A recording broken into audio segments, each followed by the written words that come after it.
Hi everyone. Today I'm going to be doing a reading for a new client of mine named Matt. And so Matt has requested a Celtic cross reading, and I don't believe Matt, as I didn't get a specific question with Matt's email. So we're just going to do a general reading using, of course, my trusty dusty tot deck. Excuse me. So we'll see how it goes. So of course, first I'm going to do the whole shuffling business.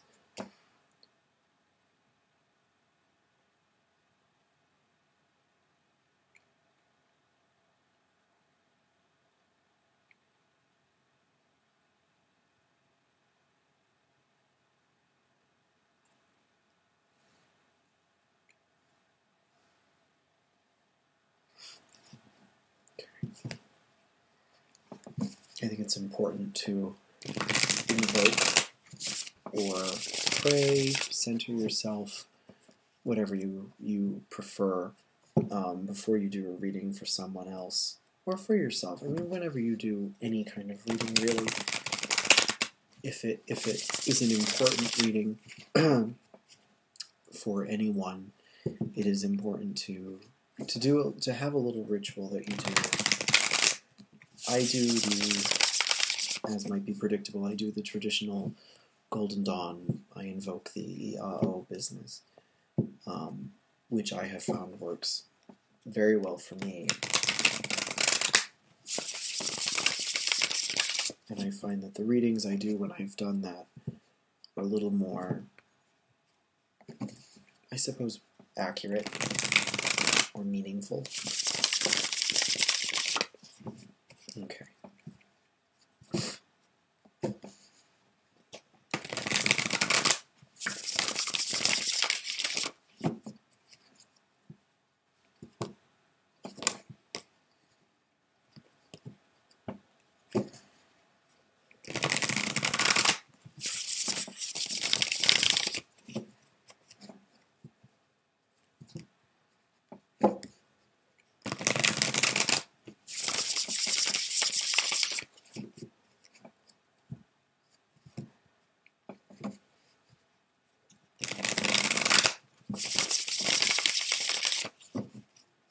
One more.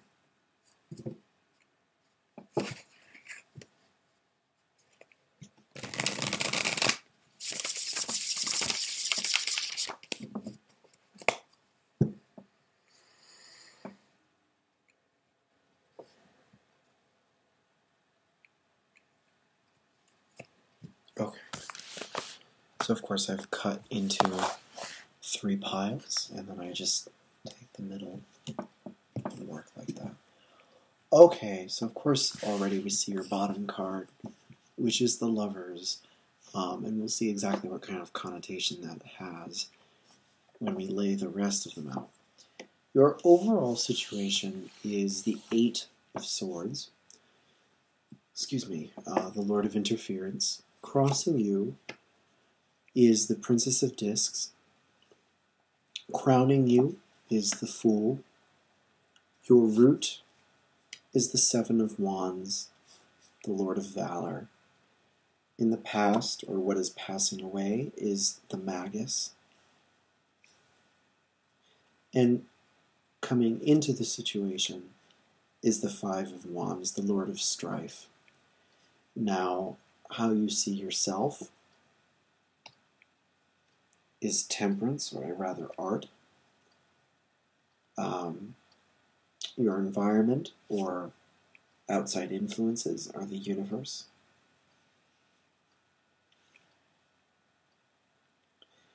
Hopes and fears are the Hanged Man. And last but not least, the overall outcome is the Prince of Cups. Interesting.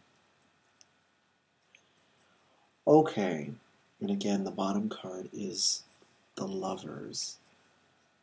Okay, interesting.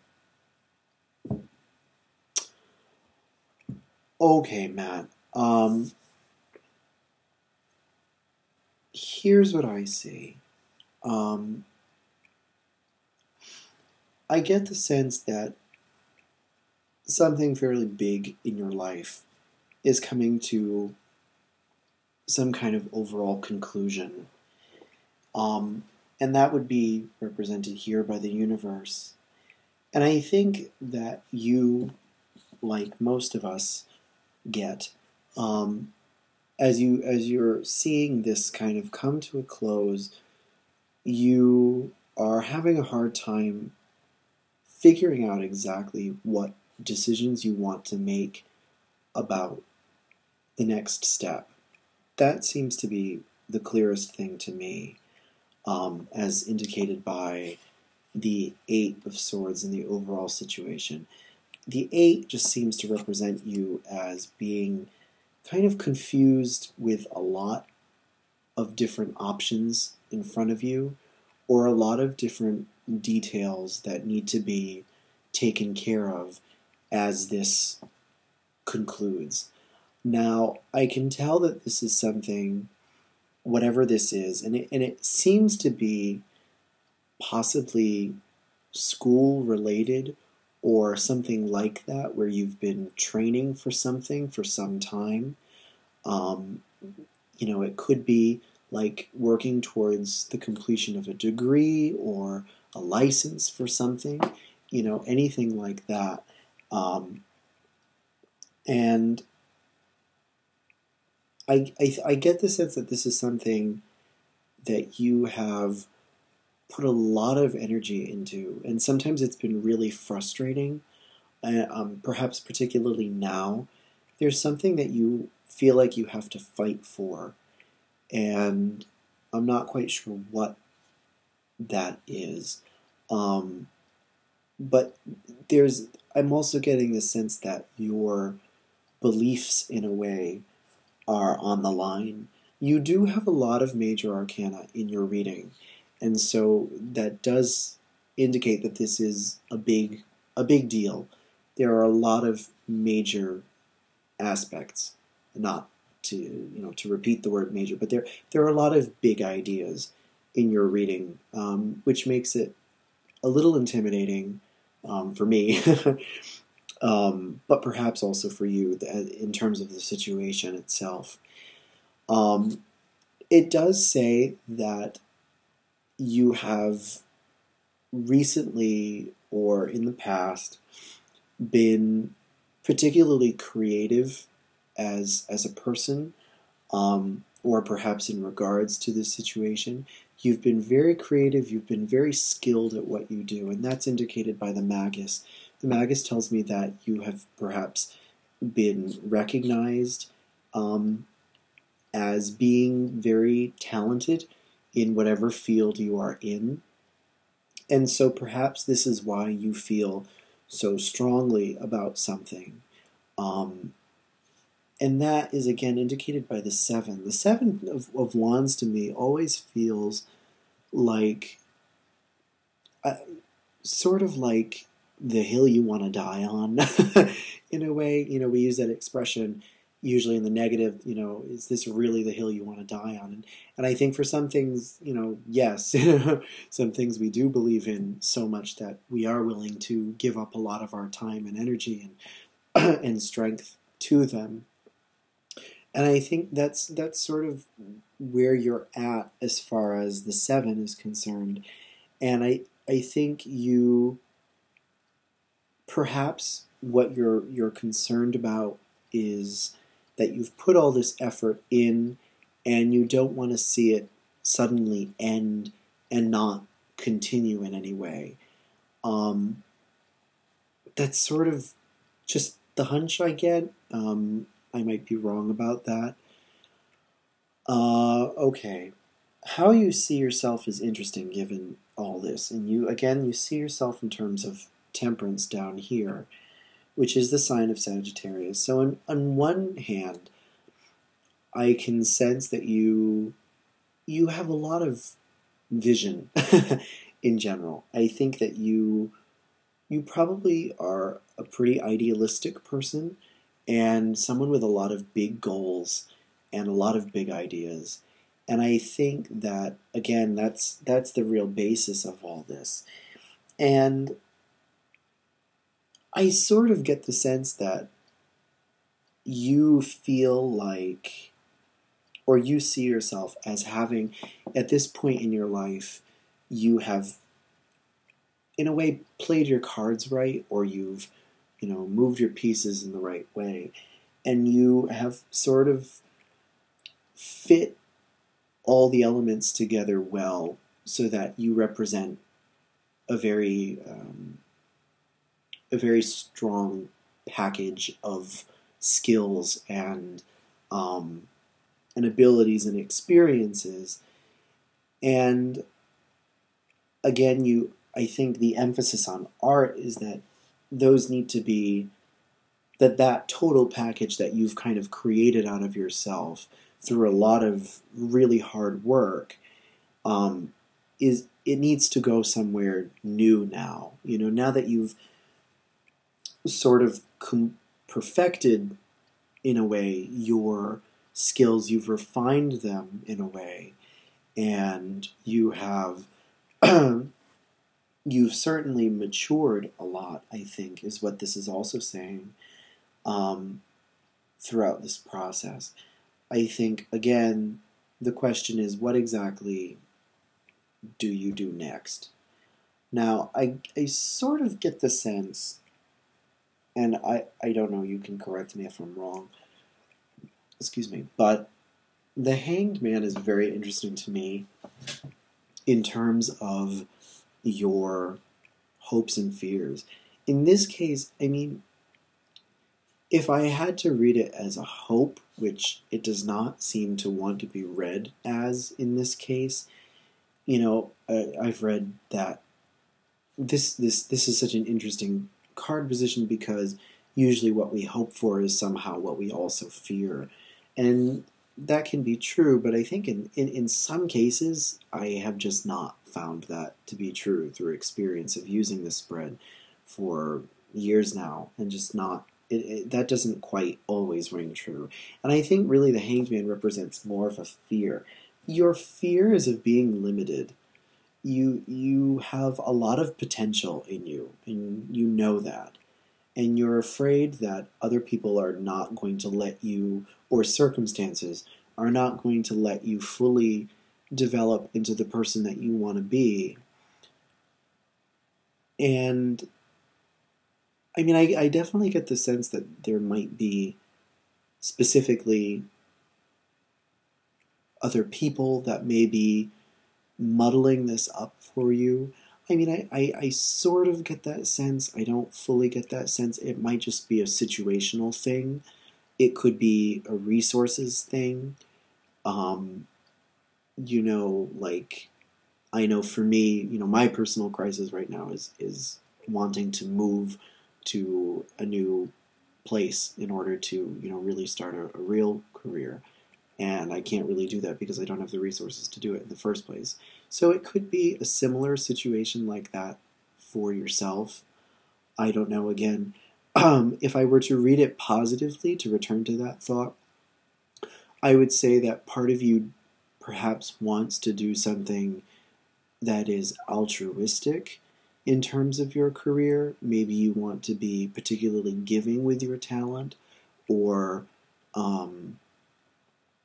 you feel like you owe some of it back to people in a way.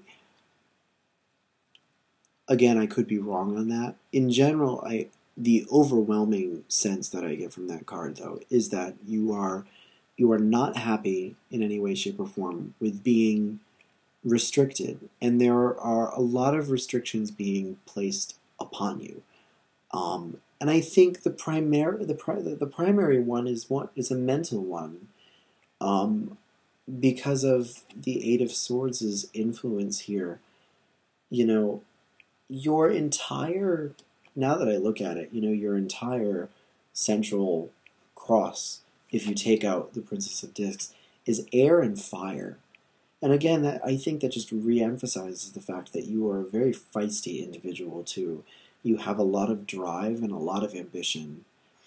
And it's just to reiterate that, what I said before. And you do have a few, you have two Mars symbols and whatnot. And I shouldn't overlook the fact that, part of what could be limiting you, or what you're worried about limiting you, is possibly a relationship you have. And that comes from the Lovers that we talked about at the beginning, or rather didn't talk about, I alluded to it. The Lovers really only represents, I tend to read it more as opening up to the other, the psychological or anthropological other, for a sense of inspiration. But it can also bear the traditional meaning of a relationship with someone that you derive a lot of inspiration from. It can be someone who complements you very well, so that you have a very productive relationship or something like that. And that could be an issue here that you're having.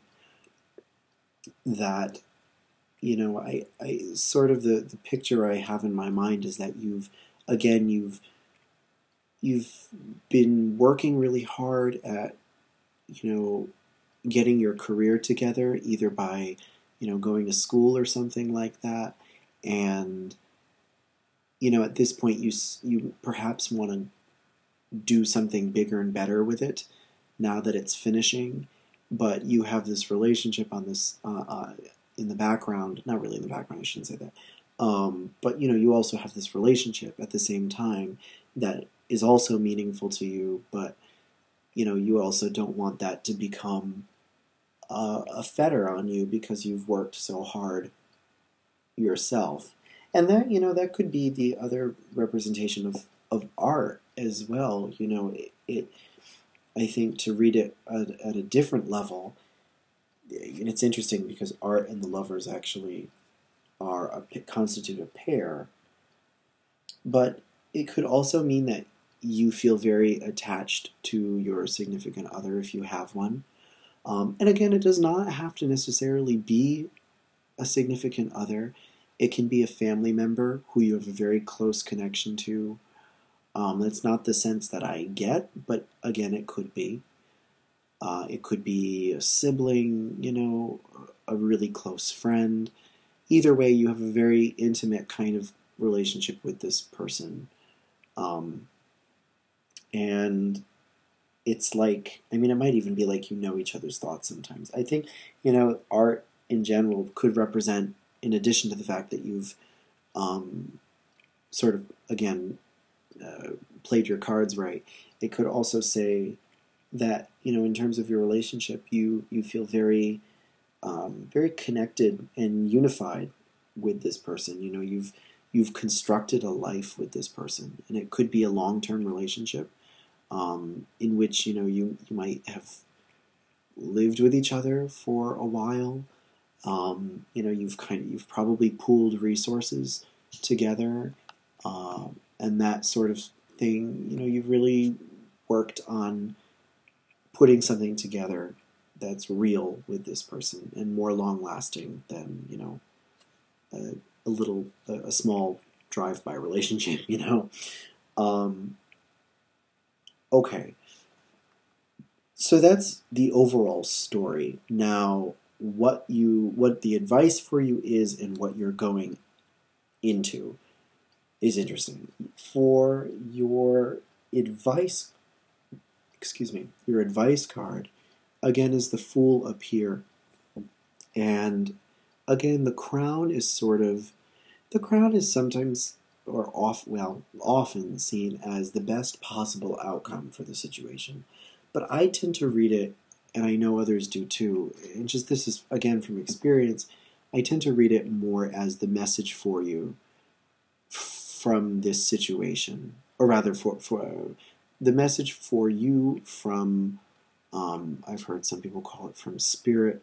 I tend to think of it as from the Holy Guardian Angel, from your personal spirit guide, who is essentially the same thing as yourself, but your higher self, who is basically the persona that is in direction of one's personal fate or destiny.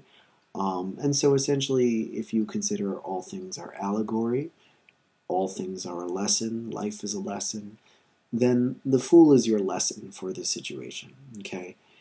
And what it is telling me is that you need to be a little fearless about this. And I do think that you could be fearless, because I sense that that is certainly an aspect of your personality. But I think you're going to have a hard time being fearless in this situation, given the attachment you have, or at least what I sense that you have. So it suggests that you need to be willing to, as the Fool, take that leap of faith sort of into the unknown and trust that the work that you have done is in some ways more important. And that might be difficult to swallow or anything like that, or digest, whichever you prefer. Both of them involve the same organs. Sort of an awkward thing. But anywho, whichever you prefer. But at the same time, it's important in this situation to have that courage, because I do think, again, that with whatever is ending for you, you're going to need to start over. It's interesting. You also have a lot of pair cards, P-A-I-R, not the fruit. Again, we talked about the art and the lovers being a pair, but also the universe and the Fool constitute a pair, and because they represent the full extent of the universe, from nothing to the full extent of nothing, and then back again, they constitute a cycle. And I do think that it's telling you to not be afraid of starting over as whatever this is concludes. And if that requires leaving some things behind, then you sort of need to strap in for it and go for it. At least that's what your guide, your teacher, whatever you want to call it again, would like you to do. And of course, whether or not you decide to do that is up to you. I mean, I can tell you that if you did take that and sort of went fearlessly into new territory, and perhaps even literally into new territory, a new location, that you would be very happy in that case. And because that, the Fool does tend to represent ecstasy in a way of his own. Now, I don't know how well this is all going to go for you in the short term, because you have the Five of Wands here as what is coming into the situation. And maybe this is even why you've come to me for a reading, is that not only do you not really know what to do with yourself in this situation, but you're starting to experience some tension, perhaps, with your significant other. And it's, either,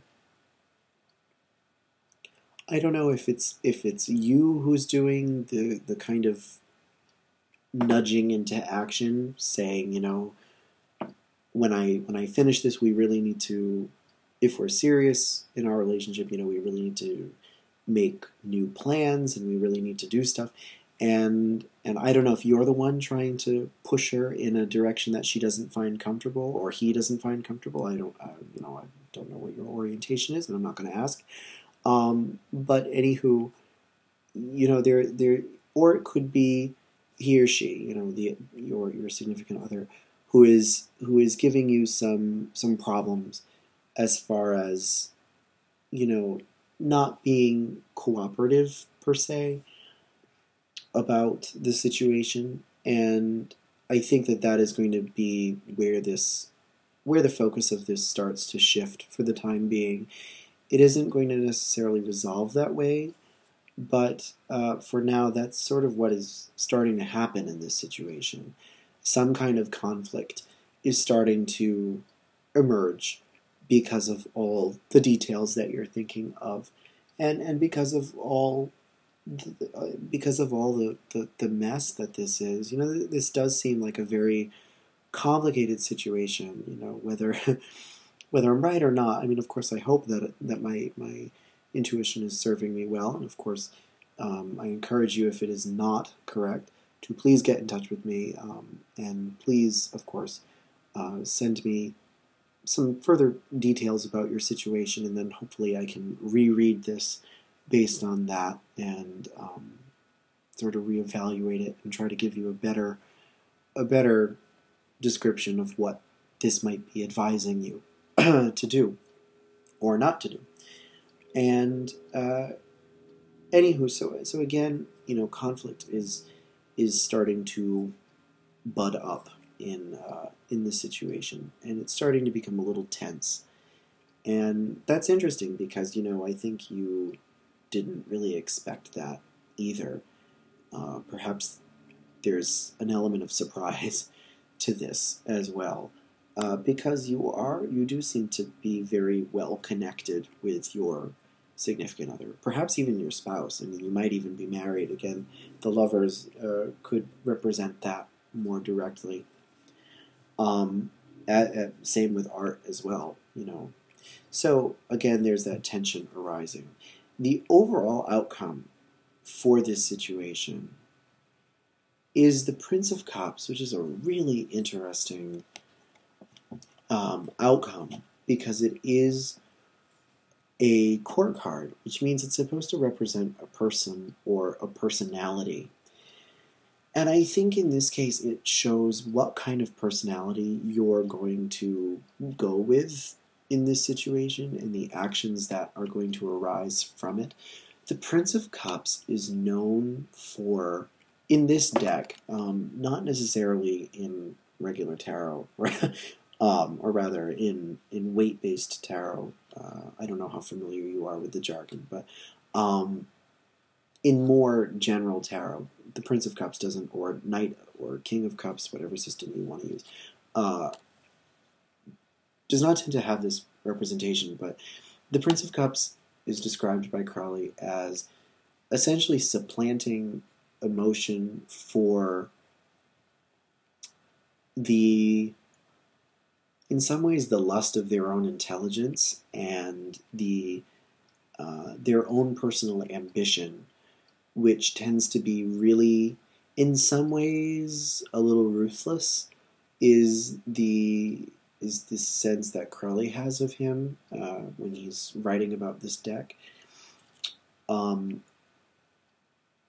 So I sort of get the sense that the direction that you're ultimately going to go in is to sort of disregard, ultimately, the emotional aspect of all this. And you are going to go in the direction, you are going to choose your career, I think, over any relationship type thing that may be getting you down at the moment, or maybe starting to limit you. I think for now, again, at the moment, it seems like a big problem, like you don't really know what to do. But I think as this tension escalates, because I do think that it will, given the overall result, I do think that that might be the leverage you will need to take that leap and go your separate way, perhaps. I would say that the interesting thing about the Prince of Cups as your overall outcome, to contrast it with the Fool, the Prince of Cups and the Fool have very different approaches. I mean, the Prince of Cups is someone, again, who's very ambitious and a little cutthroat, and is very bent on achieving his goals. Whereas the Fool sort of goes into them with a lightheartedness and a sort of nonchalance about the whole thing. I mean, he's a prankster for a reason. He sees all potential experiences as games, essentially. And of course, this is the belief that God himself is sort of like a child in his innocence, because all experiences are equally valid to him and to the Fool in this case. Whereas the Prince of Cups has a very particular idea in mind, particularly centralized in power. And I would advise you, given that, I think it's very good of you to take that route. I think you're the kind of person that just would not feel comfortable locked down in any commitment, a relationship commitment like this, given the amount of work that you have put into your career or whatever it is that you are planning on doing. But I would say that in the future, as you go through it, remember that it's something that you enjoy, or that it should be something you enjoy anyway, and that it doesn't have to be quite so almost harsh in a way. I also have this feeling that you're a very regimented person and a very well put together person. I don't know if that's true, but I get the sense that you have a very clear cut idea of what it is you want, how you're going to get it, and just all the steps that you need to take in order to get them. And bless you for it, because I don't have that, and sometimes I wish I did. But I think in some ways, your guide or whatever spirit is telling you to kind of lighten up a little bit about it, and to not let that overpower your general experience of life, and to keep an open attitude about it. Accept that life itself is not so regimented, that life likes to be random, and that life is about playing with the randomness of the universe and making it work. So, again, the overall advice is to not be afraid to take risks, but when you do take them, or if and when you do take them with a light heart, and do not,